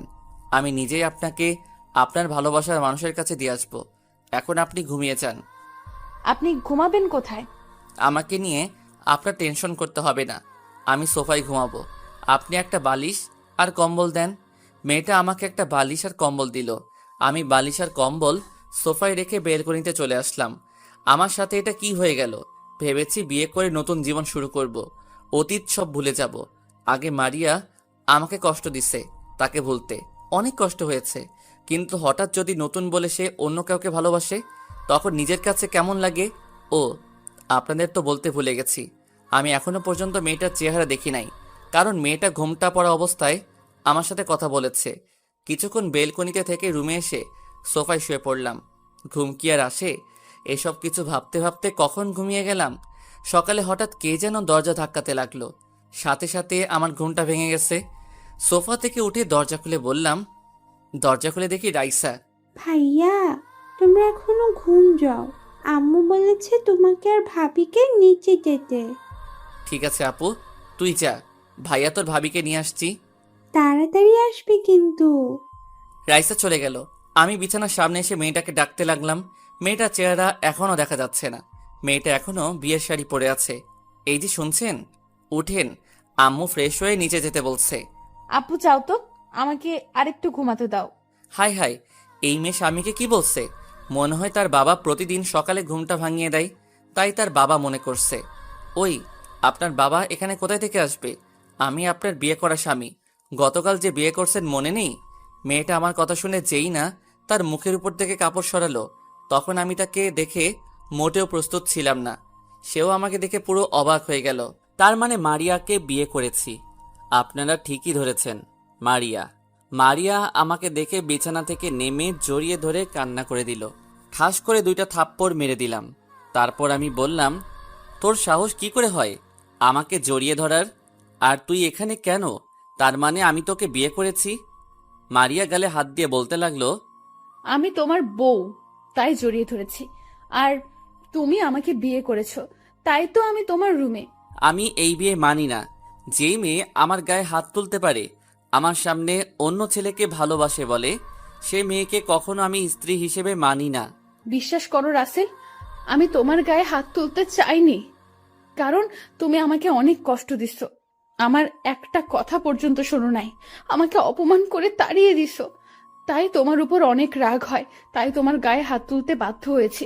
কিন্তু আমি তোমার কাছে ক্ষমা চেয়েছি, কিন্তু তুমি তো আমাকে ক্ষমা করো নাই। আমার সামনে অন্য ছেলেকে ভালোবাসি বলো। ওটা তোমাকে কষ্ট দেওয়ার জন্য বলেছি। তোমার জন্য 1 বছর কষ্ট করেছি। বাসা থেকে বাবা বিয়ের জন্য অনেক চাপ দেয়, তারপরেও আমি বিয়ে করি নাই, একমাত্র তোমার কারণে। আমার বিশ্বাস ছিল আমি তোমাকে ফিরে পাবো, কিন্তু 1 বছর পর যখন তোমাকে পেলাম, তারপরও তুমি আমাকে কথা বলার সুযোগ দাওনি। তুমি ভালো করে জানতে তোমার পাশে আমি কোনো ছেলেকে সহ্য করতে পারি না। আর আমাকে ফোন করে বলো নাই কেন? আমি তোমাকে ভুল বুঝে তো তোমার গায়ে হাত তুলি নাই। তাহলে তুমি কেন আমার গায়ে হাত তুললে? আমি জানি তুমি আমার সাথে কোনো ছেলেকে সহ্য করতে পারো না, আর আকাশ আমাকে জোর করে বাইরে নিয়ে এসেছে, কিন্তু মামাতো ভাই বলে কিছু বলতে পারিনি। আর তুমি রাগ করবে তাই তোমাকে মিথ্যা বলেছি। আর নিজের রাগকে কন্ট্রোল করতে পারি নাই, তাই তোমার গায়ে হাত তুলেছি। আমি মনে করছি তোমাকে কিছুদিন কষ্ট দিয়ে আবার আপন করে নিব, কিন্তু তুমি আর আমার কাছে আসো নাই। তোমার বসের কাছে জানতে পারি তুমি তোমার বাসায় চলে গেছো, আর তোমার বস আমাকে অপমান করে তাড়িয়ে দিছে। তুমি কি মনে করেছো তোমার গায়ে হাত তোলার পর শুধু তুমি কষ্ট পেয়েছো? তোমার থেকে আমি বেশি কষ্ট পেয়েছি। সারা রাত তোমার জন্য কান্না করছি। এরপর আব্বু আম্মুকে না জানিয়ে নানার বাড়ি নিয়ে আসে। আসার পর শুনি আমার নাকি বিয়ে। তখন আমি বিয়ে করব না বলি, কিন্তু আব্বু এমন কথা বলবে আমি ভাবতে পারিনি, তাই বিয়েতে রাজি হয়ে গেলাম। তুমি অনেক দেরি করে ফেলেছো। এখন আমি তোমাকে ভালোবাসি না, আমি অন্য একজনকে ভালোবাসি। আমি বিশ্বাস করি না তুমি শুধু আমার। তুমি আমাকে ক্ষমা করে দাও, তোমাকে অনেক কষ্ট দিয়েছি। তুমি আমাকে যত পারো শাস্তি দাও, আমি মাথা পেতে নিব। আমি এখন কোনো কথা বলতে চাই না। তুমি আমার ধারের কাছেও আসার চেষ্টা করবে না, তাহলে আমার থেকে খারাপ আর কেউ হবে না। আর কোনো কথা না বলে ওয়াশরুমে ঢুকে গেলাম। আমি মনে মনে বলতে লাগলাম, তুমি আমাকে যত কষ্ট দিচ্ছ তোমাকে ততটা কষ্ট দিব, তারপর তোমাকে আপন করে নিব। আমি তো তোমাকে কষ্ট দেওয়ার জন্য অন্য মেয়েকে ভালোবাসি বলেছি। এতদিন তোমার জন্য অনেক কষ্ট পেয়েছি, এখন থেকে আমি তোমাকে কষ্ট দিব। ফ্রেশ হয়ে বেরিয়ে দেখি মারিয়া বিছানায় বসে মাথা নিচু করে কাঁদছে। আমাকে বের হতে দেখে চোখের পানি মুছে ওয়াশরুমে চলে গেল। আমি একটা জামা গায়ে দিয়ে নিচে চলে আসলাম। নিচে এসে একটা চেয়ার টেনে বসলাম। তখন আম্মু বলল, কি রে, মারিয়া কোথায়? তাকে সাথে করে নিয়ে আসলি না কেন? ও ফ্রেশ হয়ে আসছে, তুমি আমাকে নাস্তা দাও। আগে মারিয়া আসুক, সবাই একসাথে নাস্তা করব। কিছুক্ষণ পর দেখি মারিয়া ওপর থেকে নিচে নেমে আসছে। তাকে দেখে আমি পুরো অবাক হয়ে গেলাম। একটা নীল রঙের শাড়ি পরেছে, দেখতে অনেক সুন্দর লাগছে। মারিয়া যখন আমার দিকে তাকালো তখন আমি চোখ সরিয়ে নিলাম। মারিয়া নিচে এসে আমার পাশে একটা চেয়ার টেনে বসলো। মারিয়ার অন্য পাশে আম্মু বসে আছে। তারপর আম্মু সবাইকে নাস্তা দিল। মারিয়া আমার ডান পাশে বসা, আর রাইসা আমার বাম পাশে বসা। হঠাৎ রাইসা বলল, ভাইয়া, তোমার হাতে খাবার খেয়েছি, অনেক দিন হয়ে গেছে, আজকে আমাকে খাইয়ে দিবে? আমার বোন যখন বলেছে আমি কি না খাওয়াইয়ে পারি, নে হা কর। হঠাৎ মারিয়া আম্মুকে বলল, আম্মু, তুমি আমাকে খাইয়ে দিবে? আজ কত বছর হয়ে গেছে আম্মুর হাতে খাবার খেয়েছি। পাগল মেয়ে, বলে কি? তুই এখন আমার মেয়ে, তোকে আমি সব সময় খাইয়ে দিব। তারপর আম্মু মারিয়াকে খাইয়ে দিতে লাগলো, আমি রাইসাকে খাইয়ে দিতে লাগলাম, সাথে আমিও খেতে লাগলাম। নাস্তা খেয়ে রুমে চলে আসলাম। তারপর বাইকের চাবি নিয়ে নিচে আসলাম। তখন আম্মু বলল, কি রে, তুই এখন কোথায় যাস? মাত্র নতুন বিয়ে করছিস, বউকে একটু সময় দে। আম্মু আমার বাহিরে একটু কাজ আছে, রাইসা ওর সাথে থাকবে। আর কোনো কথা না বলে বাসা থেকে বেরিয়ে আসলাম। তারপর বাইকটা বের করে জীবনের বাসায় যেতে লাগলাম। রাফি আর জীবন ওরা গতকাল রাতে বাসায় চলে এসেছে। আর আপু আর দুলাভাই তারা সকাল সকাল ঢাকায় চলে গেছে। দুলাভাইয়ের অফিসে গুরুত্বপূর্ণ একটা কাজ আছে, আপুকে থাকতে বলেছে, কিন্তু আপু বলল পরে এসে থাকবে। তার শ্বশুর শাশুড়ি অসুস্থ, তাদের সেবা যত্ন করা লাগবে, তাই দুলাভাইয়ের সাথে চলে গেছে। জীবনের বাসায় এসে কলিং বেল চাপ দেওয়ার পর আন্টি দরজা খুলে দিল। ও আপনাদের তো বলতে ভুলে গেছি, জীবন এবং রাফি তাদের পরিবারের সবাই বিয়েতে গেছে। তারা গতকাল বিয়ে বাড়ি থেকে এসে বাসায় চলে এসেছে। আমি আন্টিকে দেখে সালাম দিলাম। আন্টি কেমন আছেন? জীবন কি বাসায় আছে? আমি ভালো আছি, তুমি কেমন আছো? তোমার বাসার সবাই ভালো আছে? আর জীবনও রুমে আছে। আলহামদুলিল্লাহ আন্টি, সবাই ভালো আছে, আমিও ভালো আছি। আচ্ছা, আমি জীবনের রুমে গেলাম। ঠিক আছে, যাও। ভিতরে ঢুকে জীবনের রুমে গেলাম। ভিতরে ঢুকে দেখি জীবন মোবাইল টিপতে আছে। আমাকে দেখে বলল, আরে রাসেল, তুই আয় বস। নতুন বিয়ে করছিস তো, তাই আর ফোন দিলাম না। বিয়ে না ছাই, আগে জানলে এই মেয়েকে কখনো বিয়ে করতাম না। তুই জানিস এই মেয়েকে? আমি জানবো কেমন করে? তুই বল, কে এই মেয়ে? আরে এ আর কেউ নাই, মারিয়া। তোকে আমি বলেছি না আমি একটা মেয়েকে ভালোবাসতাম, এটা সেই মেয়ে। ও, তার মানে এই সেই মারিয়া যার জন্য তুই এত কষ্ট পেয়েছিস? তবে তার কথা শুনে বুঝতে পারলাম মারিয়া আমাকে অনেক ভালোবাসে, কিন্তু তাকে আমি এত সহজে মেনে নিব না। তাকে কিছুদিন কষ্ট দিব, তারপর মেনে নিব। তাহলে এখন তুই কি করতে চাস? তুই আমাকে একটা মেয়ে ব্যবস্থা করে দে, আমি ওই মেয়ের সাথে প্রেমের অভিনয় করব মারিয়ার সামনে। তখন মারিয়া এটা দেখে অনেক কষ্ট পাবে। তা নয় বুঝলাম, কিন্তু বাসায় কিভাবে তোর আব্বু আম্মুর সামনে অভিনয় করবি অন্য মেয়ের সাথে? ঠিক বলছিস, আব্বু আম্মুকে কিছুদিনের জন্য বাহিরে পাঠিয়ে দিব, তাহলে আর সমস্যা হবে না। তাদের দুলাভাইয়ের বাসায় পাঠিয়ে দিব। তা ঠিক আছে, কিন্তু এখন বলিস না, আরো কিছুদিন পর পাঠিয়ে দিস, কারণ মাত্র নতুন বিয়ে করছিস। ওকে ঠিক আছে, আমি এখন তাহলে বাসায় যাই। তুই মেয়ে ঠিক করে আমাকে ফোন দিস। ঠিক আছে। আমি জীবনের বাসা থেকে বেরিয়ে আসলাম। আন্টি বলেছে খাবার খেয়ে যেতে। আমি বাইক নিয়ে সোজা বাসায় চলে আসলাম। কলিং বেল চাপ দেওয়ার পর আম্মু এসে দরজা খুলে দিল। তখন আম্মু বলল, কি রে, এতক্ষণ কোথায় ছিলি? মাত্র নতুন বিয়ে করেছিস, বৌমাকে একটু সময় দিবি, তা না তুই বাহিরে ঘুরতে বের হয়েছিস। আম্মু আমি একটু জীবনের বাসায় গেছি। আর নতুন বিয়ে করেছি তো কি হয়েছে, রাইসা তো বাসায় আছে। ও তো ছোট, ও কি সময় দিবে? তুই থাকলে মেয়েটার একটু ভালো লাগতো। ঠিক আছে, আমি রুমে গেলাম। আর কোনো কথা না বলে রুমে চলে আসলাম। রুমে এসে দেখি রাইসা মারিয়ার সাথে গল্প করছে। ও আপনাদের তো বলতে ভুলে গেছি, রাইসার আব্বু আম্মু ও তারা গতকাল বাসায় চলে গেছে। রাইসা বলল ও এখন যাবে না, পরে আমার সাথে যাবে। আমাকে রুমে দেখে রাইসা বলল, ভাইয়া তুমি এতক্ষণ কোথায় ছিলে? জানো ভাবি না অনেক ভালো, অনেক মিষ্টি করে কথা বলতে পারে। ভাইয়া একটু বাইরে কাজে গেছি, তোর সাথে পরে কথা বলবো।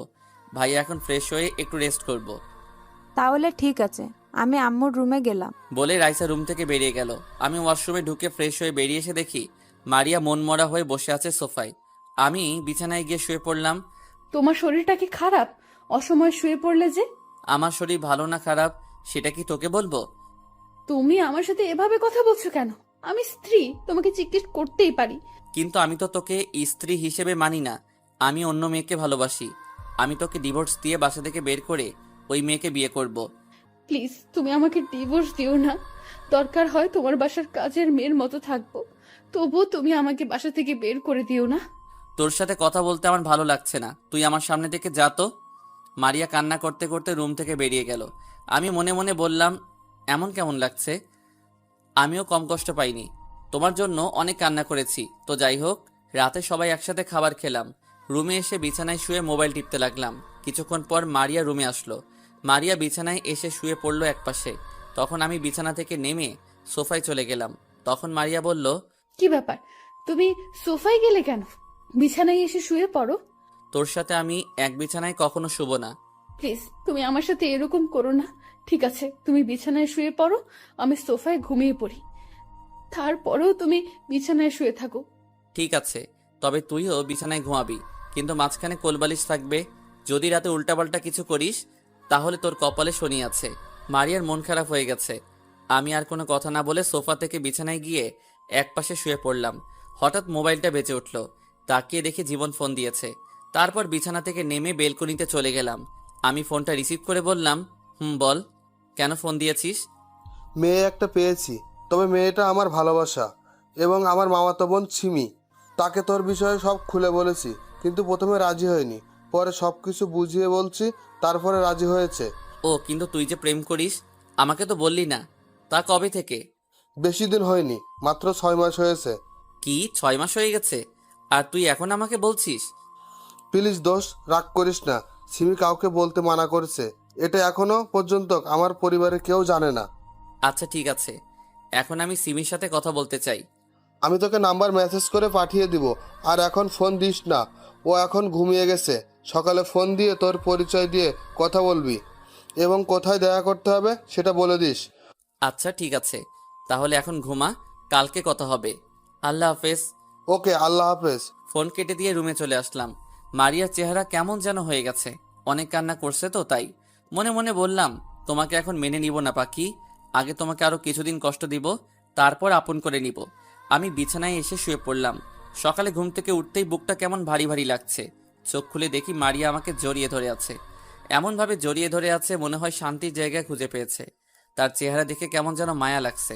তাই কিছু না করে তার হাত ছাড়িয়ে বিছানা থেকে উঠে ওয়াশরুমে চলে গেলাম। ফ্রেশ হয়ে বেরিয়ে দেখি মারিয়া উঠে গেছে। আমাকে বের হতে দেখে বিছানা থেকে উঠে ওয়াশরুমে চলে গেল। আমি একটা জামা গায়ে দিয়ে নিচে চলে আসলাম। কিছুক্ষণ পর মারিয়া নিচে আসলো। সবার সাথে নাস্তা করে বাসা থেকে বেরিয়ে সিমির নাম্বারে একটা মেসেজ দিলাম, আর এটাও বলে দিলাম আমি জীবনের বন্ধু, আর কোথায় আসতে হবে সেটাও মেসেজ করে দিলাম। সিমি ওকে বলে মেসেজ করলো। আমি বাইক নিয়ে রেস্টুরেন্টে চলে গেলাম। ভিতরে ঢুকে একটা টেবিলে বসে সিমির জন্য অপেক্ষা করতে লাগলাম। প্রায় 10 মিনিট পর একটা মেয়ে আমার সামনে আসলো। মেয়েটাকে দেখে আমি পুরো অবাক হয়ে গেলাম, আর মেয়েটাও আমাকে দেখে অবাক হয়ে গেল। তার মানে সিমি জীবনের মামাতো বোন। আপনারা হয়তো ভাবছেন আমি সিমিকে চিনি কি করে। আসলে সিমি, আমি ঢাকায় যে অফিসে চাকরি করতাম, সিমিও ওই অফিসে চাকরি করত। মারিয়ার সাথে ভুল বোঝাবুঝির পরে তাকে আর দেখি নাই। মারিয়াকে ভালোবাসার পর অফিসে তেমন মেয়েদের সাথে কথা বলতাম না। সিমি আমাকে দেখে বলল, আরে রাসেল, তুমি এখানে? তার মানে জীবন তোমার বন্ধু? আমারও একই প্রশ্ন, তুমি এখানে কেন? তুমি অফিস থেকে কোথায় চলে গেছো? আসলে বাবা হঠাৎ অসুস্থ হয়ে পড়ে, তখন বসের থেকে ছুটি নিয়ে বাসায় চলে আসি। এরপর আব্বু আমাদের ঢাকায় আসতে দেয় নাই। ও, তা তোমার আব্বু আম্মু কেমন আছে? এখন তাহলে কি করো? এখন তেমন কিছু করি না। আর তোমাকে একটা সত্যি কথা বলি, ওই দিন তোমাকে আমি ফোন করে বলেছি, কারণ ওই দিন আমি বাড়িতে যাওয়ার সময় মারিয়াকে অন্য ছেলের সাথে দেখি। আমি জানি তুমি মারিয়াকে ভালোবাসো, তোমাদের দুজনকে একসাথে দেখেছি, তাই মারিয়াকে চিনতে কষ্ট হয়নি। ওখানে একটা ভুল বোঝাবুঝি হয়েছে, কারণ ছেলেটা মারিয়ার মামাতো ভাই ছিল। তারপর সিমিকে সবকিছু খুলে বললাম। কি? মারিয়া তোমার গায়ে হাত তুলেছে? ও তো তোমাকে ভালোবাসে, তারপর কেমন করে পারলো তোমার গায়ে হাত তুলতে? যাক সে কথা, এখন সেই মারিয়া আমার বউ। তবে তার কথা শুনে বুঝতে পারলাম এখনো মারিয়া আমাকে ভালোবাসে, কিন্তু আমি তাকে এত সহজে মেনে নিব না। তাকে অনেক কষ্ট দিব। তাহলে আমাকে এখন কি করতে হবে? এখন আমি তোমাকে যে কোনো সময় ফোন দিব, তখন তুমি আমার সাথে প্রেমের অভিনয় করবে। এতে মারিয়া অনেক কষ্ট পাবে। আচ্ছা ঠিক আছে, তুমি যেভাবে বলবে আমি সেভাবেই করব। তবে বেশি কষ্ট দিতে গিয়ে আবার মারিয়াকে হারিয়ে ফেলো না। না, এমনটা কখনো করব না। আগে কিছুদিন কষ্ট দেব, তারপর ভালোবাসা দিয়ে সব কষ্ট দূর করে দিব। আরও কিছুক্ষণ কথা বলার পর সিমি চলে গেল। আমি বসে না থেকে বাসায় চলে আসলাম। এভাবে দেখতে দেখতে 10 দিন চলে গেল। আমি এখন অফিসে যাওয়া আসা করি। সিমির সাথে মারিয়ার সামনে মোবাইলে কথা বলি। এত মারিয়া মনমরা হয়ে থাকে, আমাকে কিছু বলে না, শুধু কান্না করে। আজকে সকালে আব্বু আম্মুকে আপুর বাসায় পাঠিয়ে দিছি। বাসায় আমি আর মারিয়া আছি। ও, আপনাদের তো বলতে ভুলে গেছি, রাইসাকে তার বাবা এসে নিয়ে গেছে, কারণ তার স্কুল আছে। সকালে আব্বু আম্মুকে বিদায় দিয়ে অফিসে চলে এসেছি। বিকেলে অফিস শেষ করে বাইরে এসে সিমিকে ফোন দিয়ে বললাম আগের সেই রেস্টুরেন্টে আসার জন্য। আমি গাড়ি নিয়ে রেস্টুরেন্টে চলে গেলাম। গাড়ি পার্কিং করে রেস্টুরেন্টের ভিতরে গিয়ে একটা টেবিলে বসলাম। কিছুক্ষণ পর সিমি চলে আসলো। কেমন আছো রাসেল? আমি ভালো আছি, তুমি কেমন আছো? আলহামদুলিল্লাহ, আমিও ভালো আছি। তা কি জন্য রেস্টুরেন্টে আসতে বললে? আব্বু আম্মু আপুর বাসায় চলে গেছে, তোমাকে নিয়ে আজকে বাসায় যাব। কিছুক্ষণ মারিয়ার সামনে অভিনয় করবে, তারপর আমি তোমাকে বাসায় দিয়ে যাব। ঠিক আছে, চলো। তারপর দুজনে রেস্টুরেন্ট থেকে বেরিয়ে গাড়ি নিয়ে সোজা বাসায় চলে আসলাম। কলিং বেল চাপ দেওয়ার পর মারিয়া দরজা খুলে দিল। আমার সাথে সিমিকে দেখে অবাক হয়ে গেল। তখন সিমি বলল, বাবু, এই মেয়েটা কে? ও হচ্ছে আমাদের কাজের মেয়ে, কিছুদিন হয়েছে আম্মু রাস্তা থেকে নিয়ে এসেছে। ও ঠিক আছে, এই মেয়ে আমাদের জন্য কফি বানিয়ে নিয়ে আসো, আমরা রুমে যাচ্ছি। মারিয়া মাথা নিচু করে আমাদের সামনে থেকে চলে গেল। আমি আর সিমি ভিতরে ঢুকে নিজের রুমে চলে আসলাম। কিছুক্ষণ পর মারিয়া কফি নিয়ে আসলো। সিমি কফিটা মুখে দিয়ে কাপড়ে নিচে ফেলে দিল। তখন সিমি বলল, এটা কি কফি নাকি অন্য কিছু? এত ঠান্ডা কেন? কফি তো গরম ছিল। তুই আমার মুখের ওপর কথা বলিস, এখনই রুমটা পরিষ্কার কর। বাবু, তোমার আম্মু কেন যে এই রাস্তার মেয়েকে বাসায় আনছে? ঠিক বলছো, এদের মতো মেয়েদের বাসা থেকে বের করে দেওয়া উচিত। শুধু পারছি না, আম্মু তাকে নিয়ে এসেছে। মারিয়া কোনো কথা না বলে কাপের টুকরোগুলো কুড়িয়ে রুম থেকে বেরিয়ে গেল। আমি জানি মারিয়া অনেক কষ্ট পেয়েছে। তারপর আমি বিছানা থেকে নেমে রুমের দরজা বন্ধ করে দিলাম। বিছানায় এসে গায়ের জামাটা খুলে ফেললাম। সিমিকে বললাম, তোমার ঠোঁটের লিপস্টিক আমার জামায় লাগিয়ে দাও। যদি মারিয়া আমার জামাইটা দেখে তাহলে সে ভাববে আমাদের মাঝে কিছু একটা হয়েছে। ঠিক আছে, দাও। সিমি তার ঠোঁট দিয়ে জামায় লিপস্টিক লাগিয়ে দিল। জামাটা গায়ে দিয়ে দুজনে রুম থেকে বেরিয়ে আসলাম। রুম থেকে বেরিয়ে এসে দেখি মারিয়া সোফায় বসে মাথা নিচু করে কান্না করছে। চলো বেবি, তোমাকে বাসায় দিয়ে আসি। আজকে কিন্তু অনেক মজা পেয়েছি, কালকে কিন্তু আবার আসবে। ঠিক আছে, আসবো। এখন চলো। আমি সিমিকে নিয়ে বাসা থেকে বেরিয়ে আসলাম আর সিমিকে তাদের বাসায় নামিয়ে দিয়ে নিজের বাসায় চলে আসলাম। কলিং বেল দেওয়ার পর মারিয়া এসে দরজা খুলে দিল। চেহারা দেখে বোঝা যাচ্ছে অনেক কান্না করছে, চোখ দুটো ফুলে আছে। নিজের কাছে খারাপ লাগছে। আমি কোনো কথা না বলে রুমে চলে আসলাম। ফ্রেশ হয়ে বিছানায় শুয়ে মোবাইল টিপতে লাগলাম। মারিয়া রুমে এসে বলল, খাবার খাবে না? তুমি যে শুয়ে আছো। আমি এখন খাবার খাবো না, সিমির কাছে যেটা খেয়েছি তাতেই পেট ভরে গেছে। আসলে আমি আসার সময় রেস্টুরেন্ট থেকে খাবার খেয়ে এসেছি। মারিয়া বলল, বিয়ের আগে এসব করা কি ঠিক? তুই কিসের কথা বলছিস? আমি কি বলতে চাইছি সেটা তুমি বুঝতে পেরেছো। আমাকে ক্ষমা করে দেওয়া যায় না? আমি আর সহ্য করতে পারছি না। প্লিজ, তুমি আমার সাথে এরকম করো না। আমার অনেক কষ্ট হয়। তোমার সাথে কোনো মেয়েকে আমি সহ্য করতে পারি না। কষ্ট আমিও কম পাইনি। তোর জন্য প্রতিদিন রাতে কান্না করতাম, তোকে আমি ভুলতে পারি নাই। কিন্তু পরে চিন্তা করলাম, তুই যদি আমাকে ছাড়া সুখী থাকতে পারিস তাহলে আমি কেন পারবো না। তাই তো সিমিকে ভালোবেসে ফেলেছি। মেয়েটা অনেক ভালো, আমার কত কেয়ার করে। আমি তো তোমার জন্য একটা বছর কষ্ট পেয়েছি, কিন্তু তুমি 2টা দিন কষ্ট সহ্য করতে পারো নাই। আমি এখন তোর সাথে কথা বলতে চাই না, আমাকে একটু একা থাকতে দে। তোকে দেখলে মাথা গরম হয়ে যায়। মারিয়া আর কোনো কথা না বলে কান্না করতে করতে রুম থেকে বেরিয়ে গেল। আমি মোবাইল টিপতে লাগলাম। কিছুক্ষণ পর মারিয়া রুমে এসে এক পাশে শুয়ে পড়ল। দেখতে দেখতে 1 মাস চলে গেল। মারিয়াকে অনেক কষ্ট দিয়েছি। 1 মাসে রিমি আরও 5-6 বার এসেছে। আব্বু আম্মু বাসায় চলে এসেছে। মারিয়া আগের থেকে অনেক শুকিয়ে গেছে। খাওয়া দাওয়া ঠিক মতো করে না, খালি কান্না করে, মনমরা হয়ে বসে থাকে। তাই ভাবছি মারিয়ার জন্মদিনে তাকে আপন করে নিব। জন্মদিনের এখনো 15 দিন বাকি আছে। সকালে ঘুম থেকে উঠে দেখি মারিয়া আমার পাশে নেই। আমার মনে হয় নিচে চলে গেছে সকালে নাস্তা তৈরি করতে। আমি বিছানা থেকে নেমে ওয়াশরুমে ঢুকে ফ্রেশ হয়ে রেডি হয়ে নিচে চলে আসলাম। একটা চেয়ার টেনে বসলাম। মারিয়া আমাকে নাস্তা দিল। হয়তো ভাবছে আমি খাবো না, কিন্তু তাকে অবাক করে দিয়ে আমি নাস্তা খেতে লাগলাম। মারিয়ার মুখে খুশির ছাপ দেখছি, কারণ আগে মারিয়া আমাকে নাস্তা দিলে আমি খেতাম না, নিজের হাতে নিয়ে খেলাম। নাস্তা করে আব্বু আম্মুকে বলে বাসা থেকে বেরিয়ে এসে গাড়ি নিয়ে অফিসে চলে আসলাম। অফিসের ভিতরে ঢুকে নিজের কেবিনে চলে গেলাম। বসে বসে একটা ফাইলের কাজ করতে লাগলাম। হঠাৎ দরজার সামনে দাঁড়িয়ে রাফি বলল, ভিতরে আসবো? আরে রাফি, আয় বস, তোর অনুমতি লাগবে না। তা হঠাৎ আমার অফিসে? তোকে একটা দাওয়াত দিতে এসেছি। আগামী শুক্রবার আমার বিয়ে। তোর আব্বু আম্মু ভাবি তুই সহ চলে আসবি। কি বলছিস? তোর বিয়ে আমি আসবো না? তা মেয়েটা কে? আমি যে অফিসে কাজ করি ওই অফিসে তিথি কাজ করে। তিথি আমাকে অফিসে দেখে পছন্দ করে, তারপর ওর আব্বু আম্মুকে আমাদের বাসায় পাঠায়। যাক, ভালো হলো। তোর বিয়েটা হয়ে গেলে জীবন বাকি থাকবে। ঠিক আছে, তুই কাজ কর, বিয়ের 2 দিন আগে কিন্তু ভাবিকে নিয়ে চলে আসবি। আমি জীবনের রুমে গেলাম, তাকে দাওয়াতটা দিয়ে আসি। ঠিক আছে, তাহলে যা। রাফি কেবিন থেকে বেরিয়ে গেল। আমি কাজে মন দিলাম। বিকেলে অফিস থেকে বেরিয়ে এসে গাড়ি নিয়ে বাসায় চলে আসলাম।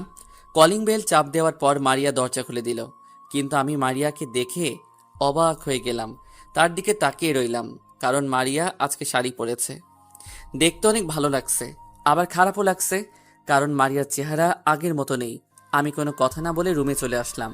মারিয়া হয়তো কষ্ট পেয়েছে, আমি তাকে কিছু বললাম না। রুমে এসে ওয়াশরুমে ঢুকে গেলাম। ফ্রেশ হয়ে বাইরে এসে দেখি মারিয়ার সামনে দাঁড়িয়ে আছে। তখন মারিয়া বলল, আমাকে কেমন লাগছে? আমি কোনো কথা বললাম না। তখন মারিয়া আবার বলল, কি হলো, কথা বলছো না কেন? আমাকে কেমন লাগছে একটু বলো না। ভালো লাগছে। মারিয়া হয়তো এমন বলবো আশা করেনি। মারিয়া আর কোনো কথা না বলে ওয়াশরুমে চলে গেল। কিছুক্ষণ পর শাড়িটা চেঞ্জ করে বাইরে আসলো। কোনো কথা না বলে রুম থেকে বেরিয়ে গেল। আমিও আর দাঁড়িয়ে না থেকে নিচে চলে আসলাম। সবাই মিলে খাবার খেতে লাগলাম। তখন আমি বললাম, আব্বু আম্মু, রাফির বিয়ে আগামী শুক্রবার। আজকে অফিসে এসে দাওয়াত দিয়ে গেছে, সবাইকে যেতে বলেছে। ঠিক আছে, আমরা সবাই যাব। তারপর খাবার খেয়ে রুমে চলে আসলাম। রুমে এসে বিছানায় শুয়ে মোবাইল টিপতে লাগলাম। কিছুক্ষণ পর মারিয়া রুমে আসলো। দরজা বন্ধ করে আমার পাশে এসে এমন কিছু করবে, আমি তো অবাক হয়ে গেলাম। মারিয়া আমার পাশে শুয়ে আমাকে জড়িয়ে ধরলো। আমি মারিয়াকে জোর করে ছাড়িয়ে বিছানায় বসে বললাম, তোর সাহস তো কম নয়, তুই আমাকে জড়িয়ে ধরেছিস কেন? আমি তোকে বলছি না আমার কাছে কখনো স্বামীর অধিকার পাবি না? আর একবার যদি তুই করে বলছো তাহলে মাথা ফাটিয়ে দিমো। তুমি কি মনে করেছো আমি কিছুই জানি না? তুমি আমাকে কষ্ট দেওয়ার জন্য ওই মেয়ের সাথে প্রেমের অভিনয় করছো। তোকে কে বলেছে আমি সিমিকে ভালোবাসি? সিমিও আমাকে ভালোবাসে। আমরা অভিনয় করব কেন? মনে মনে বললাম, মারিয়া কি সত্যিটা জেনে গেছে? ঠিক আছে, এখনই প্রমাণ দেখাচ্ছি। তোমার মোবাইলটা দাও তো। তোকে আমার মোবাইল দিব কেন? যেটা বলছি সেটা করো, তা না হলে আব্বু আম্মুকে ডাক দিব। আমি আর কোনো কথা না বলে মোবাইলটা মারিয়ার হাতে দিলাম। আব্বু আম্মুকে বললে বাসা থেকে বের করে দিবে। তারপর মারিয়া এমন কিছু শোনাবে, আমি তো অবাক হয়ে গেলাম। মারিয়া আমাকে একটা রেকর্ডিং শোনালো, যেটাই আমি আর সিমি কথা বলছি মোবাইলে। এবার মারিয়া বলতে লাগলো, গতকাল রাতে তুমি ঘুমিয়ে যাওয়ার পর তোমার মোবাইল হাতে নেই।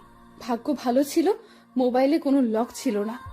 মোবাইলের ভেতরে ঢুকে কিছু পেলাম না, তাই বুদ্ধি করে অটো রেকর্ডিং চালু করে রেখেছি।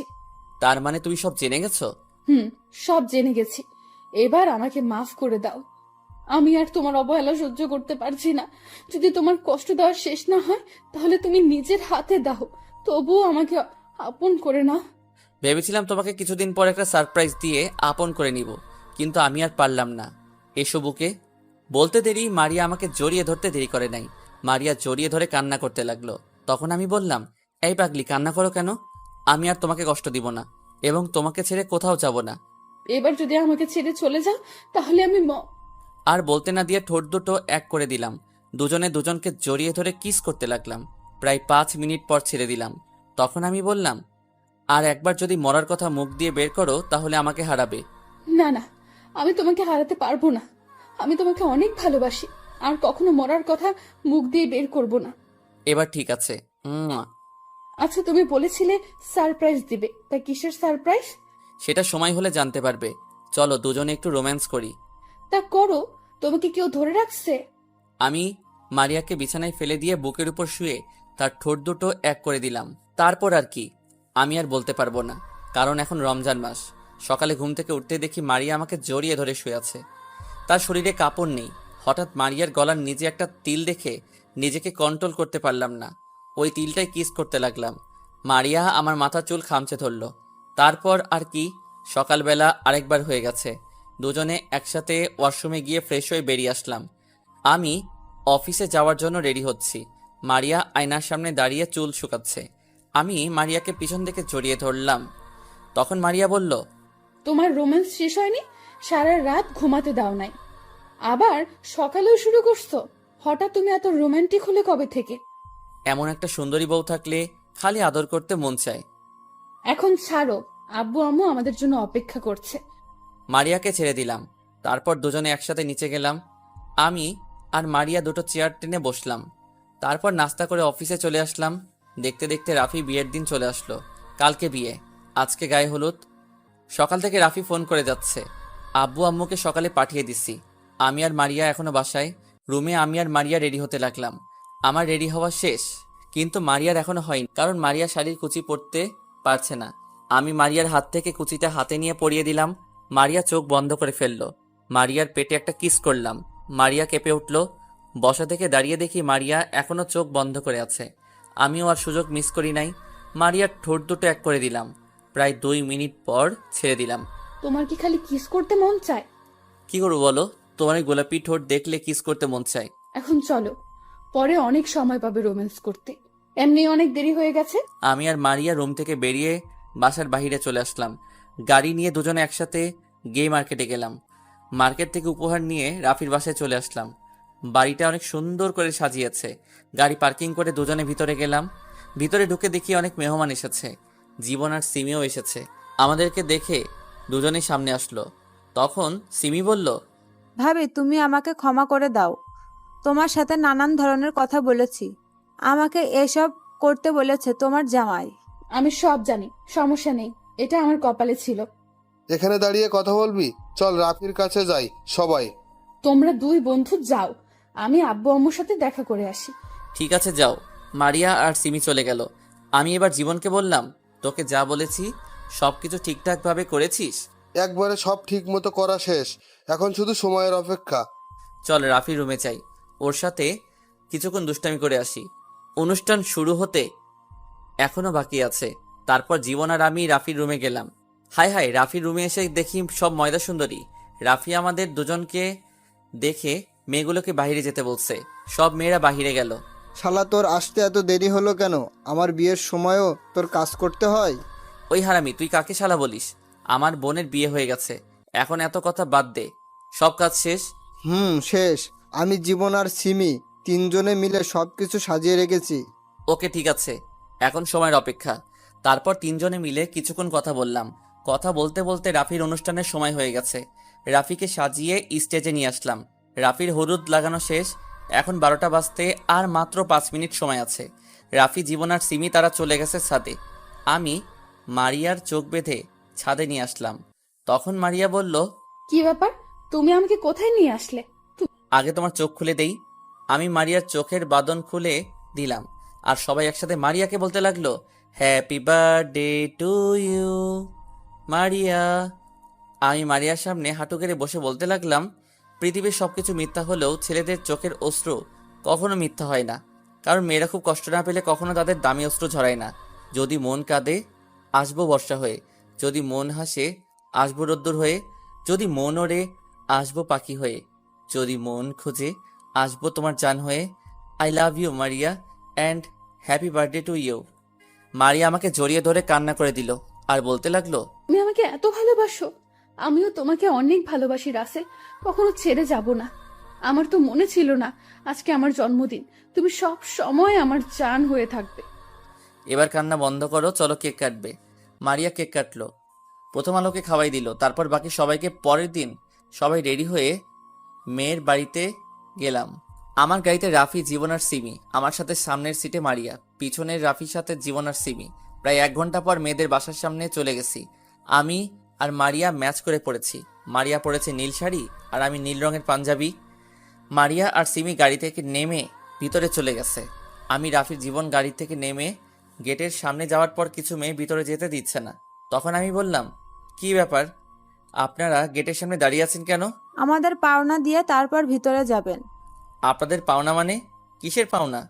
কিসের কথা বলছেন? ও মা, ইনি দেখি বাছা মাছটা উল্টে খেতে পারে না। ভেতরে যেতে টাকা লাগবে। ও মা, এটা তো বেশিরভাগ গ্রাম অঞ্চলে হয়, ঢাকায় হতে এই প্রথম দেখেছি। আরে মিথ্যা বললাম, আমার বিয়ের সময়ও নিছে, কিন্তু ওই সময় এত কিছুর দিকে তাকাইনি। কারণটা আপনারা জানেন। তাড়াতাড়ি টাকা দেন, তা না হলে ভিতরে যেতে পারবেন না। আমি জীবনের কানে কানে বললাম একটা ডিল হাতে নিতে। জীবন আমার কথা মতো একটা ডিল দিল হাতে। তখন আমি 10 টাকার নোট 5টা ডিলটার মধ্যে পেঁচিয়ে বললাম, আগে আমাদের ভিতরে যেতে দিন, তারপর টাকা দিব। তাদের হাতের মধ্যে টাকা দেখিয়ে ওরা কি জানি চিন্তা করে গেট ছেড়ে দিল। আমি মেয়েদের হাতে টাকাগুলো দিয়ে দৌড় ভিতরে চলে গেলাম। আর মেয়েগুলো আমার 14 গোষ্ঠী উদ্ধার করছে পিছন থেকে। ভিতরে আসার পর হঠাৎ মারিয়া আর সিমিকে দেখি একটা ছেলের সাথে তর্ক বিতর্ক করছে। আমি তাদের সামনে গিয়ে বললাম, এখানে কি হয়েছে? আমরা ভেতরে আসার সময় এই ছেলেটা এসে সিমিকে ধাক্কা মেরে ফেলে দেয়। ভাইয়া, আমি ইচ্ছা করে পালাই নাই। আমার সব কিছু কাজিন রং নিয়ে আমাকে দৌড়াইছে। তখন আমি দৌড়ে আসার সময় ওনার সাথে ধাক্কা লাগে, তারপর উনি পড়ে যায়। আমি ওনাকে সরি বলেছি, কিন্তু উনি আমার সাথে তর্ক বিতর্ক করেছে। ঠিক আছে, তুমি বলে যাও। আর তোমরা, ও তো সরি বলতেছে, তারপরও কেন ছেলেটার সাথে তর্ক করছো? সরি। ঠিক আছে, ভিতরে চলো। ভিতরে ঢোকার পর বিয়ে পড়ানো শেষ। তারপর সবাই খাওয়া দাওয়া করে মেয়েকে নিয়ে চলে আসি। রাফির বাড়ির সবার কাছ থেকে বিদায় নিয়ে আব্বু আম্মু, আমি আর মারিয়া বাসায় চলে আসি। জীবন আর সিমি আজকে থাকবে রাফির বাসায়। বাসায় এসে কলিং বেল চাপ দেওয়ার পর কাজের বুয়া এসে দরজা খুলে দিল। আমি আর মারিয়া আমাদের রুমে চলে আসলাম। রুম থেকে ফ্রেশ হয়ে বাইরে আসার পর মারিয়া ঢুকলো ওয়াশরুমে। মারিয়া গেল ফ্রেশ হয়ে এসে বিছানায় শুয়ে আমাকে জড়িয়ে ধরে বলল, আজকে বিয়ে বাড়িতে দেখছি মা তাদের ছেলে মেয়েকে কি সুন্দর করে খাবার খাইয়ে দেয়। তো কি হয়েছে? আমিও মা হব, তুমি আমাকে একটা ছেলে দাও। আমি তোমাকে কোথায় থেকে ছেলে এনে দিব? মজা করে মারিয়াকে বোঝাতে চাচ্ছে না বুঝলে নাই, আমি এখন ঘুমাবো। বলে অন্যদিকে মুখ ফিরিয়ে শুয়ে পড়ল। আমি পিছন থেকে জড়িয়ে ধরে বললাম, তাহলে ছেলে আনার মিশনে নেমে পড়ি। এটা বলার সাথে সাথে মারিয়া আমাকে জড়িয়ে ধরল। লজ্জায় চেহারা পুরো লাল হয়ে গেছে। তারপর আর কি শুরু হয়ে গেল